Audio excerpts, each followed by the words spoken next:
Biserica Pogorârea Sfântului Duh din Crișii și v-am pregătit în această seară câteva colinde, cântece de Crăciun și poezii.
Aș putea să fac un pas sau să alerg sprinten pe stradă, am și gură, am și nas, eu sunt omul de zăpadă.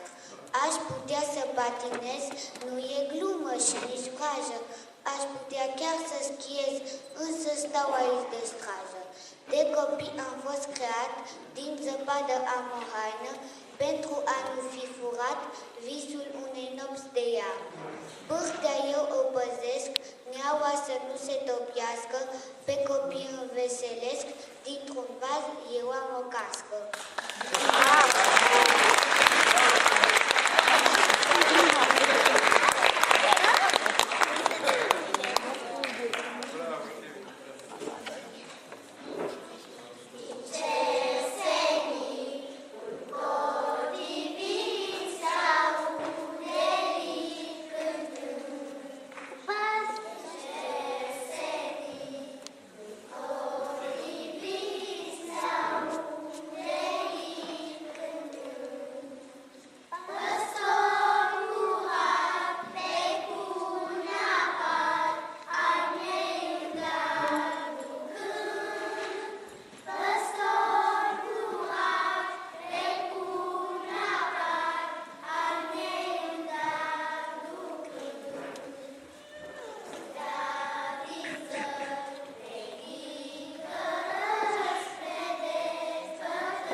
Crăciunului, de George Coșbuc. Tu n-ai văzut pădurea, copile, drag al meu. Pădurea iarna doarme, că așa vrea Dumnezeu. Și nu ai câte un viscol, o bate uneori, ea plânge atunci cu hohot, cuprinsă de fior. Și tace apoi și ea doarme, când viscolele pierd.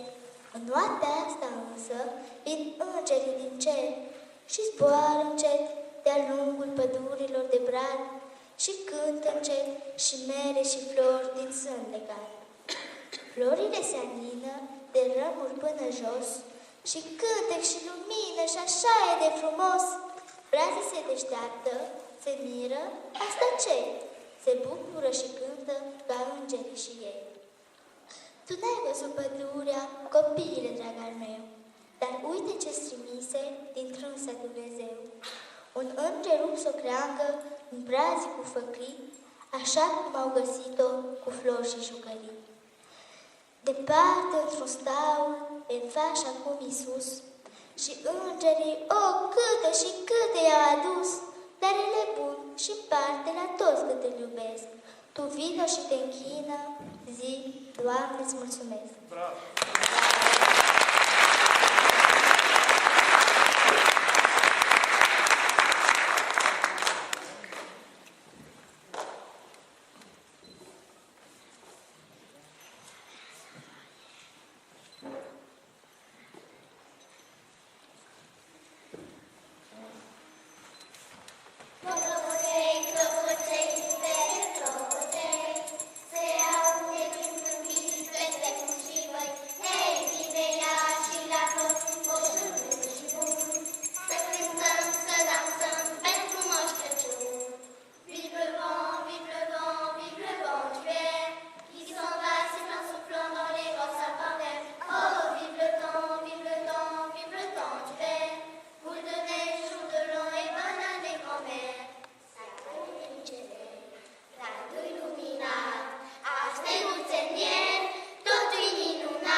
de seară a plecat către oraș, Moș Crăciun cu iepuraș, înhămat la sănioară, drumurile stroinite, noaptea vine, cerul crește, cu urechile ciulite, iepurașul se grăbește. Uite o casă, colo în vale, Cu ferestre luminate, moșul s-a oprit din cale, cu toiacul în poartă bate. Bună seara, bună seara, ia că vin cu sănioara și cu daruri proaspete, bucurori de oaspete. Ia că vin de moș strămoș, încărcat cu jucării. Seara trece și albastră, ies copiii la fereastră, să se uite cum coboară, printr-o iană uriaș, Moș Crăciun cu un iepuraș, în mama la sănioară.